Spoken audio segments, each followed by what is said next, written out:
കൂട്ടുകാരെ, ടാങ്ക് കഴുകുന്നതിന് വേണ്ടി ചെയ്യുന്ന പൈപ്പിങ്ങിൽ ചെറിയൊരു മാറ്റം നമ്മൾ വരുത്തിയിരിക്കുകയാണ്. ഇതിന് കാരണം നിങ്ങളും നിങ്ങളുടെ ഓരോരുത്തരുടെയും അഭിപ്രായവുമാണ്.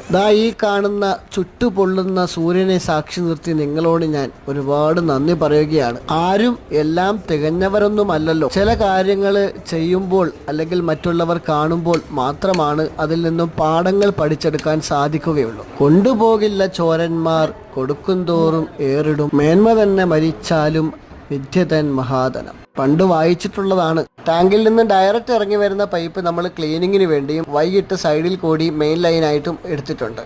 ഇനി നമുക്ക് ടാങ്ക് ഈസി ആയിട്ട് കഴുകാം. അഴുക്കുകളൊക്കെ സെൻട്രൽ ലൈനിൽ കിടക്കും, സൈഡിൽ കൂടി നമുക്ക് മെയിൻ ലൈനും എടുത്തത് കൊണ്ട് കേട്ടോ. ഇനി നമുക്ക് ലൈൻ ചാർജ് ചെയ്യാം. ആദ്യം തന്നെ കരടുകളെല്ലാം കളയാം, എന്നിട്ട് നമുക്ക് മെയിൻ ലൈൻ തുറക്കാം. ഇനി നമുക്ക് ഒരു ടാപ്പും തുറക്കാം. സൈഡിൽ ഒരു ടാപ്പ് വെച്ചിട്ടുണ്ട്, ആ ടാപ്പ് നമുക്ക് തുറക്കാം.